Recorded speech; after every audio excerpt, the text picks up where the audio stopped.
Solutions of linear inequalities. Now, we played around with linear equations. Linear inequalities operate in exactly the same way, except for that one little problem whenever you multiply or divide by a negative. You got to flip the inequality. Other than that, everything works the same way. All the procedures may be used in exactly the same way. So,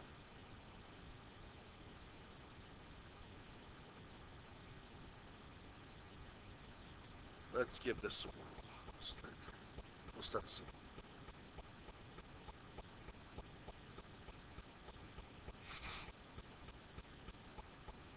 Okay, I want to solve that inequality. I am going to do the same things that I had before. I'm going to run through the same processes. Now, all the same rules apply. If I want to, I don't like dealing with fractions, so, I can go through, multiply the entire thing through by a 3. Would that work? Sure. So it ends up with 9x minus 1 less than or equal to negative 12 plus 3x. Second deal. Subtract 3x, add 1, and I end up with, let's see, it's going to be 6x is less than or equal to negative 11, right? So far, so good. Divide both sides by 6, and I end up with x less than or equal to negative 11 over 6. So that still works exactly the same way. D, same thing. Not that big of a deal.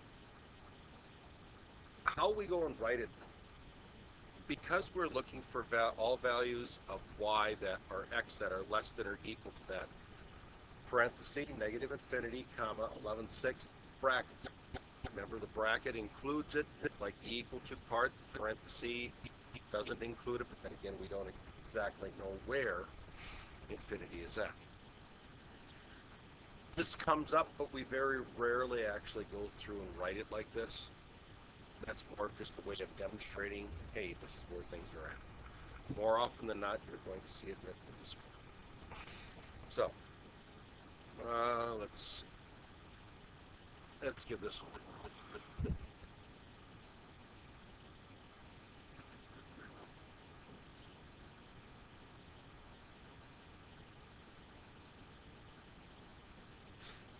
Okay, for an electronic reading device, the weekly revenue and weekly cost in dollars is given by, okay, we got that.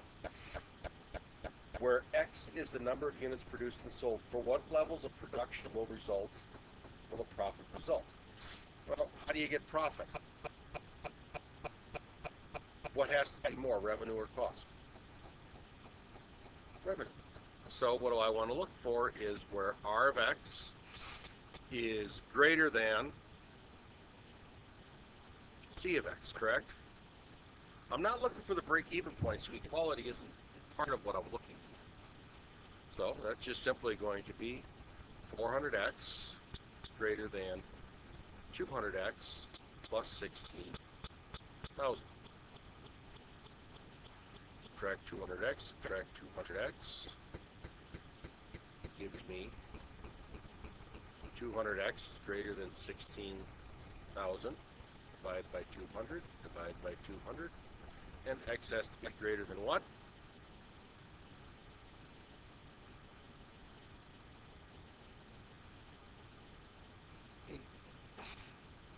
That's it. Do not allow yourself to be bothered by the fact that there is a whole bunch of words up there.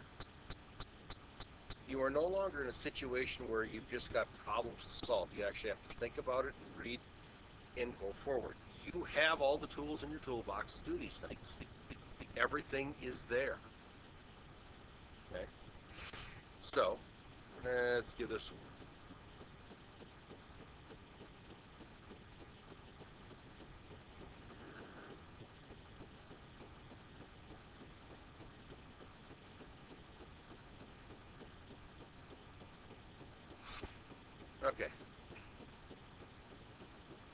this looks flat out ugly.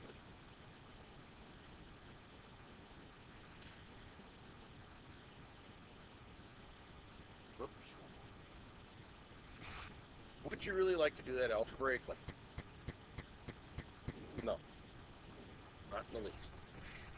I mean, it's not that it's impossible to do, it's just ugly. We're more worried at this stage of the game of your interpretation and understanding of how to use mathematics than the mathematical skills to go and do it. So, what we would do is we grab a calculator. Mind you, we can also do this with a good old-fashioned spreadsheet. Second plus 2, reset it. So I'm going to go to y equals. Now, each one of these things is some type of an equation. This one here, we want it bigger than what's over here. Big deal. Parentheses, 5x plus 2, close it, divided by 5. Is that what's on one side? Will that provide me a graph? If I put x's in there, will I get values back? Yeah. Next one. I've got 4x minus 7. Make sure you do put parentheses on there so that way it actually knows that, hey, we're supposed to do this first. And this is divided by 8. Okay. Will I get lines out of this stuff? Sure I will. I get graph. Okay. There's my first line. And there's my second line. What is it that I want to know? Well, I want to know where, in this case, my line over here, I should write it like that, sorry. This one here is going to be bigger than this one over here. Okay? Now, they also got equality in there, so they also want to know where it's equal, right? Well, how do we deal with that? It's a good thing we got technology. Second, calc. Go over and find intersect. Okay, line 1, yep. Line 2, yep, good, yes. Figure it out. And it tells us that the intersection here is going to be at, myself so you can actually see it. Let's see, 225, negative 225, negative 215, right? So we have intersection at what?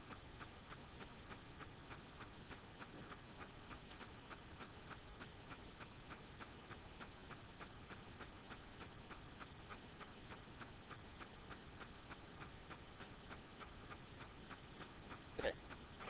That's the intersection, right?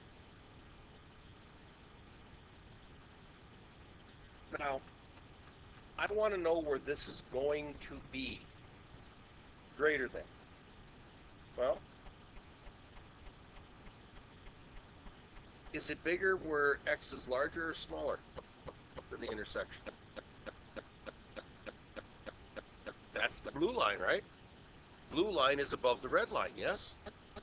Just that simple.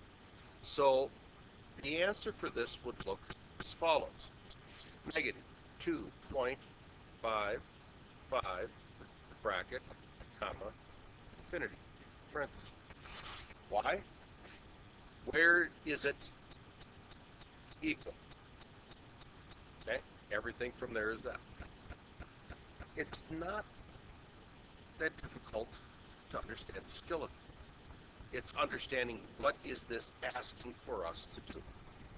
That's where the real trick comes in. Now, next one.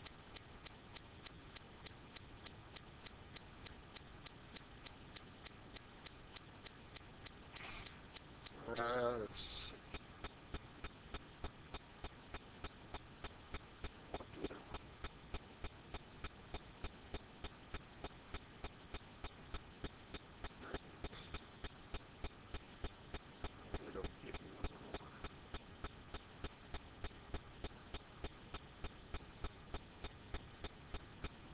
Now there's another way of dealing with this, and it's called solving it for, it's setting it equal to zero.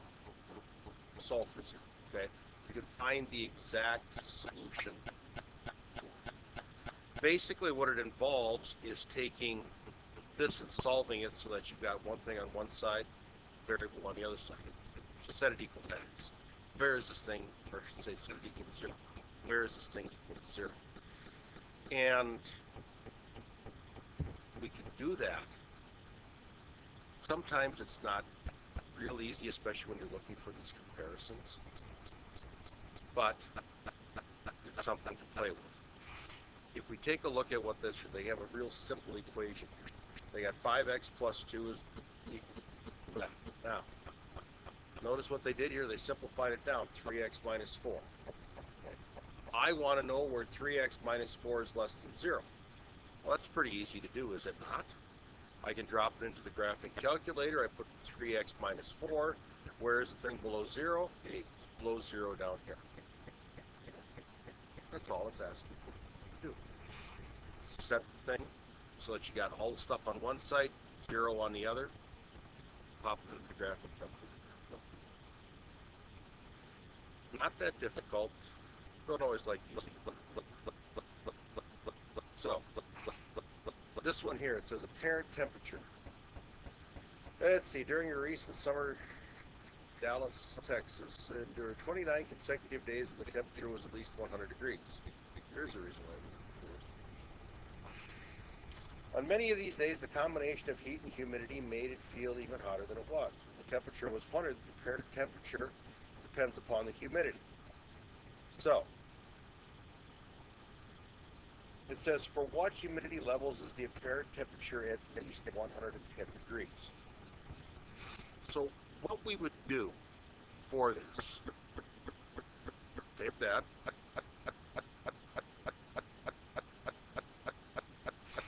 the question is, when is this at least 110, right?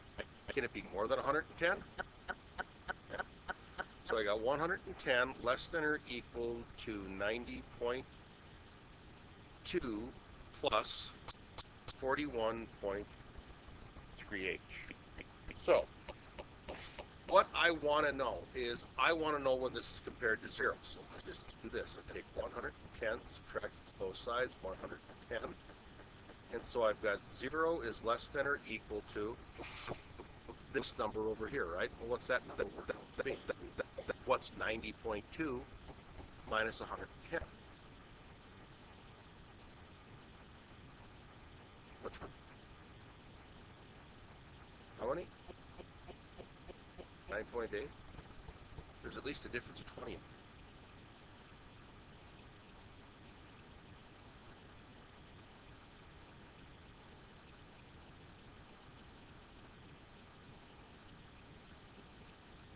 Yep.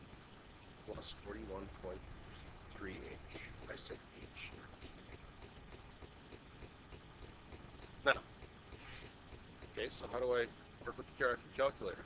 I am simply concerned about where this thing is bigger than 0, correct? So, turn it on. Let's see, y equals, I'm going to clear that out, and I am going to put in negative 19.8 plus 41.3x. Now, the advantage of this system is here, you only have to worry about where things are compared to x.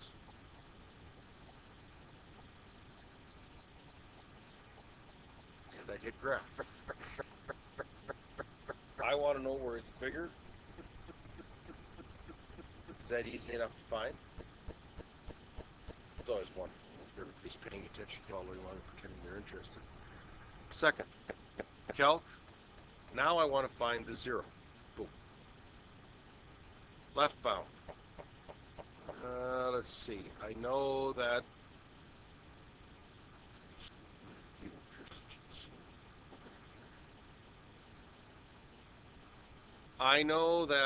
it's between a negative, got that there, enter, and we're going to go over here, I'll keep going a little bit more, more, more, more. There we go.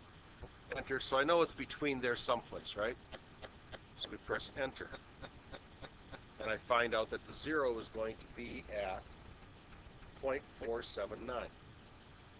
So if I have got approximately 47 or 48% humidity, it's going to feel like 110 degrees or more. Let's talk. Now the advantage of this system is that I don't have to put two things in. I want you to remember this number here of 0.478. Now, I'm going to put in a couple of other things here. Put in 0 and put in 90.2 plus 1.3x window x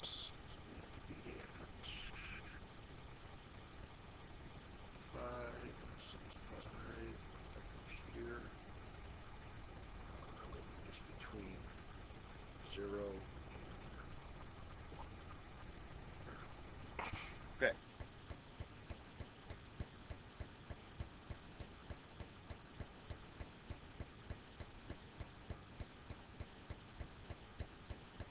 Now, where did we say that the humidity was for this one here? 0.479, right? So if I put in 0.479, I get a value that's really, really, really close to 0, right? Now, pay attention to that number. If I go up to the next line, and I want to know where the intersection is, fine. First line, yep. Second line, yep. Gave me the same thing. So what I did here was I took the original equation, and it wants to know where this is bigger than this. So my 110 is here, my line comes up over here. It does the same thing. By going through and finding the zeros, we don't have to look for intersections in really weird places. We just bring it over. We know it's always going to be somewhere on the x-axis and go from there. Okay. Sort of kind of makes sense? Those of you paying attention, following along, pretending you're interested. And not playing Tetris.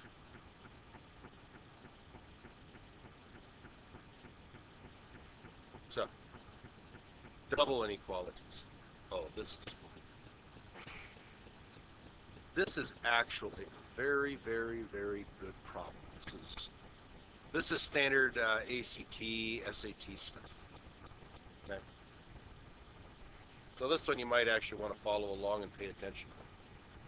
So, it says a student has taken 4 tests and had earned grades of 90, 88, 93, and 85. If all 5 tests count the same, what grade must the student earn on the final so that his course average is a B?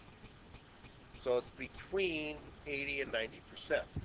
Now, when you ask that question, well, gee, I don't know what my grade is going to be. What do I got to get on this to get this? This is how it's done. We're supposed to have it between 80 and 90%, right? So 80 is here, 90 is over here. Let's see, it's got to be at least that, but less than that, correct? So how do I go and calculate the test average? Well, what did I just take? 90 plus 88 plus 93 plus 85. Now, is there one more test coming? Yep. Plus X. All over 5, right? The same rules apply here as every place else. And the reason I say that is, let's try this for a second.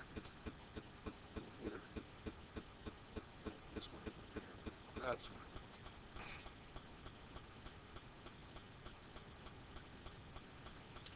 What would happen if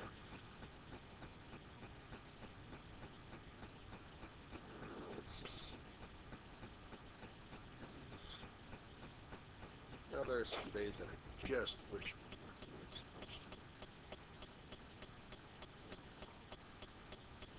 So, if I did not know that that was there, and I just had that, would you be able to deal with it? If I didn't know I had this over here, and I just had that, would you be able to deal with it? So you just deal with them simultaneously. What I would probably do is multiply the entire thing through by a what? So I end up with 400 over here, and over here I end up with 450. I add all those up. So what is 90 plus 88 plus 93 plus 83? I'm not really in the mood to add all that stuff up right